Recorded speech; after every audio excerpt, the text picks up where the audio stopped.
खेलो India जबर बड़े event हुआ थे हमारे छत्तीसगढ़ में। रायपुर से कर आगाज हुए, जगदलपुर, सरगुजा, रायपुर, 3 जगह हमारे छत्तीसगढ़ में हुआ थे खेलो इंडिया।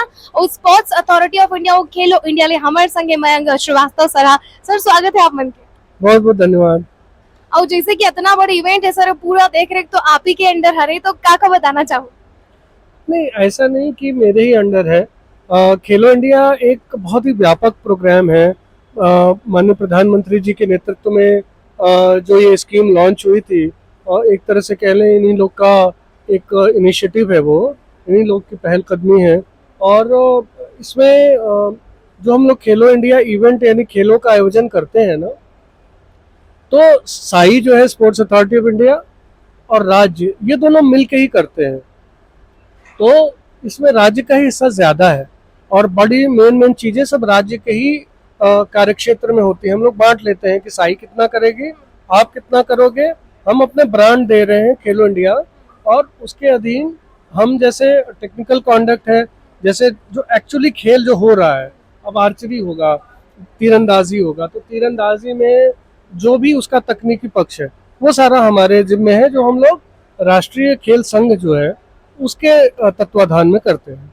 और राज्य जो है, जो खिलाड़ी आ रहे हैं, ऑफिशियल आ रहे हैं, उनके रहने खाने रुकने का प्रबंध, उनके चलने का प्रबंध, ये जो चीजें आप देख रही हैं, बड़े बड़े हैंगर्स, जर्मन हैंगर्स बोलते हैं इनको, इनका प्रबंध और खेलों मैदानों का प्रबंध, ये सारा राज्य के जिम्मे होता है। बहुत बड़े जो जिम्मेदारी होला बहुत ही बखूबी निभावत है सर। यहाँ बहुत पूरे भारत भर ले खिलाड़ी मन आए हैं, ट्राइबल खिलाड़ी मन। हाँ, ये बहुत ही एक कह लें कि उत्साहजनक बात है कि ये भारत का पहला ही जनजातीय खेल है। और हमारे माननीय खेल मंत्री डॉक्टर मनसुख मांडविया जी की कल्पना है ये कि जो ऑलरेडी खेल हो रहे थे वो तो ऑलरेडी मतलब प्रतिष्ठित हो चुके हैं, स्थापित हो चुके हैं। तो खेलों का दायरा, सामाजिक दायरा भी हम बढ़ाएं और भौगोलिक दायरा भी बढ़ाएं। तो ऐसी जगहों को खेल ले जाएं, खेल का आयोजन करें जहाँ पे अभी तक नहीं हुए हैं, जहाँ पे कम हुए हैं, जो मुख्य धारा में नहीं है। और ऐसे समाज के वर्गों को भी इसमें सम्मिलित किया जाए, उनके लिए विशेष खेल आयोजित किए जाए जिनको अवसर उतने नहीं उपलब्ध हो पाए हैं। इन्हीं दोनों के आधार पर ये ट्राइबल गेम की शुरुआत हुई और छत्तीसगढ़ में हुई है। 32% से ज्यादा आबादी यहाँ पे ट्राइबल आबादी है। तो इसीलिए यहाँ पे पहली हुआ, और इसका पहले बार होने के पे भी 31 राज्य और पूरे 36 होते हैं राज्य और संघ शासित प्रदेश, उसमें से 31 ने इसमें गहरी रुचि ली। सभी ने ट्रायल कराया, सभी ने अपनी टीम का चयन किया। राष्ट्रीय खेल संघ जो अंतिम उनका जो चयन करता है, क्योंकि राष्ट्रीय खेल है तो उनमें से एक राज्य कट गया, अब 30 राज्य यहाँ पे प्रतिनिधित्व कर रहे हैं। तो पहले ही खेल में इतना बड़ा जो इसमें ये कह लें कि लोग इसमें सम्मिलित हो रहे हैं, ये बड़े हम लोगों के लिए गर्व की बात है। पहली बार जिस हिसाब से हो है और जिन लोगन मन हिस्सा लेवत है वो सच में बहुत ही तारीफ के बात है। लोगन मन जैसे इंतजार ही करत रही से को बहुत बड़े मौका मिले। तो सर जैसे कि ये ट्राइबल मन भर है, आदिवासी मन भर है, तो हमारे छत्तीसगढ़ की बहुत ऐसा ऐसे आदिवासी क्षेत्र है जहाँ मतलब ये सब चीज के पहुंच नहीं रहा है। खिलाड़ी मन कुल बुलाते रहते कि हमारा को मौका मिले, तो ऐसे क्षेत्र के भी खिलाड़ी मन यहाँ आते। बिल्कुल, मैंने जैसा बताया ना कि आपको भौगोलिक क्षेत्र का दायरा बढ़ाएं, सामाजिक क्षेत्र का दायरा बढ़ाएं, और जनजातीय बंधुओं के लिए जब हम खेल आयोजित कर रहे हैं तो अधिकतर जनजातियां तो ऐसे ही पहुंच विहीन जगहों पे ही रहती हैं। तो राज्य उन तक सब तक पहुंचा है, उनका बकायदा ट्रायल हुआ है, और उनमें से जो तुलनात्मक रूप से अधिक प्रतिभाशाली थे उनका राज्य के टीमों में चयन हुआ है। और उनमें भी से भी जो अधिक प्रतिभाशाली थे, राष्ट्रीय स्तर पर खेल सकते थे, ऐसे स्टेट का चयन विभिन्न खेलों में हुआ है। तो जाहिर है कि वो जो आप बोल रहे हैं कि कुल बुला रहे थे, तो ये कुल बुलाओ, मैं तो बोलता हूँ और कुल बुलाओ, अगली बार अच्छी सी प्रैक्टिस करो और ज्यादा संख्या में राज्य के जो ट्रायल होते हैं उसको दो, और कोशिश करो कि हमें बहुत अच्छे से अच्छा टैलेंटेड खिलाड़ी मिले। और मैं तो ये देखता हूँ कि हम सबको पता था कि जनजातीय खिलाड़ियों में प्रतिभा की कोई कमी नहीं, बल्कि बहुत ज्यादा है, और उनको अवसरों की कमी है। अवसरों की कमी हमने ये खेल करा के पूरी कर दी है। आप इसमें अपनी प्रतिभा दिखाओगे तो आपके लिए तमाम इंस्टीट्यूशन, तमाम संस्थान है जहाँ आपको फ्री ट्रेनिंग की व्यवस्था रहेगी। सर जैसे कि यहाँ के जो खिलाड़ी मन हरे उमन जैसे आगू बढ़त जाते, जीतत जाते, तो काय का भविष्य ओकर मन बर अपन सोच के रखे कितना आगे जाइए उमन। खेलो इंडिया में ना एक जो एक कहने के एक स्तंभ है जिसको हम कहते हैं खेलो India talent identification and development, जो प्रतिभा का चयन करता है, खोज करता है, और उसके बाद उनको सिर्फ खोज करके रख नहीं देता है कि कैसे इनकी ट्रेनिंग करानी है, कैसे इनको सुख सुविधाएं देनी है, इनकी ट्रेनिंग के लिए कोच, इनकी ट्रेनिंग के लिए खाना, इनकी ट्रेनिंग के लिए स्ट्रेंथ एंड कंडीशनिंग यानी कि जिम में एक्टिविटी, कौन सी मसल को स्ट्रांग करना है, वो सारी व्यवस्था जो है आपके लिए फ्री रहेगी अगर आप इसमें प्रतिभाशाली खिलाड़ी के रूप में हमारी KITD में चयनित होते हो, जो TIDC यहाँ पे घूम रही है, टैलेंट आइडेंटिफिकेशन डेवलपमेंट कमेटी। तो वो आपको खेलो इंडिया एथलीट बना देगी, आपको 10,000 रुपये प्रति माह का स्कॉलरशिप भी मिल सकती है, लेकिन आपके अंदर वो प्रतिभा होनी चाहिए कि जो हमारे TIDC के जो मानक हैं राष्ट्रीय स्तर के, आप उसमें क्वालिफाई करो। इसके अलावा मान लो आप खेलो इंडिया एथलीट नहीं भी बने तो साई के जो 29 NCOEs हैं, नेशनल सेंटर ऑफ एक्सेलेंस, है ना, उनमें आपको ट्रेनिंग की सुविधा मिल सकती है फ्री में। और साई का जो STC है, training centre, Sai training centre, वो भी आपको ले सकता है। तो मतलब समझ लो कि जो जो अवसर है उनका अपार अवसर है यहाँ पे। तो खेलो इंडिया ना सिर्फ एक जन पहचान देवत है यहाँ के ट्राइबल खिलाड़ी मन ला, ओकर मन पूरा आजीवन सुविधा भी तैयार करत है कि कैसे कैसे मन और ट्रेंड हो के आगू जा सके, अपन भविष्य ला बेहतर बना सके। तो सर ये जिन सुविधा खिलाड़ी मन बर रही, जिन मन आगू जाए तो पूरा भारत के खिलाड़ी मन बर ये सुविधा रही। ऑफ कोर्स ये चूंकि ये राष्ट्रीय स्तर का खेल है, निश्चित रूप से पूरे राष्ट्र के जो खिलाड़ी हैं उन सभी को ये अवसर प्राप्त है, समान अवसर प्राप्त है।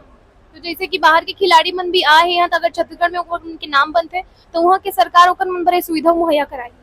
हाँ, मतलब ये खेलो इंडिया तो भारत सरकार की योजना है, तो हम जब खेलो इंडिया की बात कर रहे हैं, साई की बात कर रहे हैं, तो वो भारत सरकार सुविधा उपलब्ध कराएगी। और यदि उनकी राज्य सरकारों को भी उनमें प्रतिभा दिखती है तो राज्य सरकारों के भी तमाम संस्थान होते हैं खेलों से जुड़े, उनमें वो ट्रेनिंग कर सकते हैं। खेलो इंडिया का ही, Khelo India state centre of excellence हर राज्य में है और उसको भारत सरकार पैसे देती है स्पोर्ट्स साइंस वगैरह के लिए, और 22 तरह के लोगों को उसमें आप उनको हायर कर सकते हो, जैसे मालिश करने वाला, physiotherapist, doctor, head coach, assistant coach, ये सब का पैसा भी भारत सरकार देती है। तो ऐसे संस्था में भी आप प्रैक्टिस कर सकते हो, बहुत सारी सुविधाएं रहेंगी। सर का खेलो इंडिया अब हर साल हो गई हमारे छत्तीसगढ़ में? ये हर साल या हर दूसरे साल तो अवश्य होगा, इतना तय है।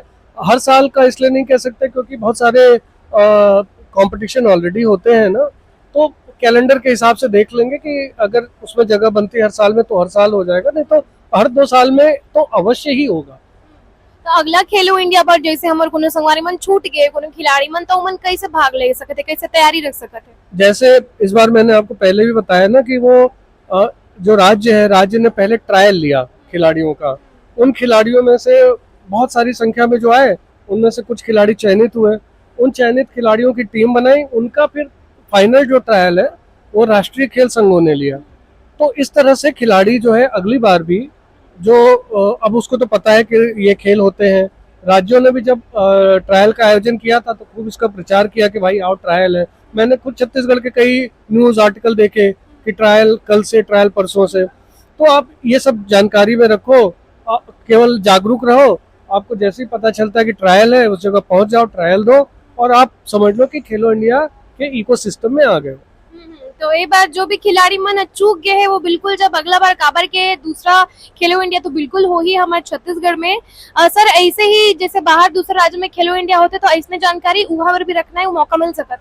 हाँ बिल्कुल, ये जो प्रक्रिया है पूरे देश में इसी प्रकार से इसको लोगों ने कार्यान्वित किया है, तो बाकी जगह भी ऐसा ही व्यवस्था रहेगी। तो अगर छत्तीसगढ़ में कोनो खिलाड़ी मन चूक गए काबर की बहुत ही बड़ा मौका है खेलो इंडिया में पार्टिसिपेट करे के, तो अगर चूक जाते तो दूसरे राज्य में भी जब होते नेक्स्ट टाइम तो अपन बिल्कुल जागरूक रहो एक बार। सर कौन कौन से राज्य के खिलाड़ी मन आए हैं?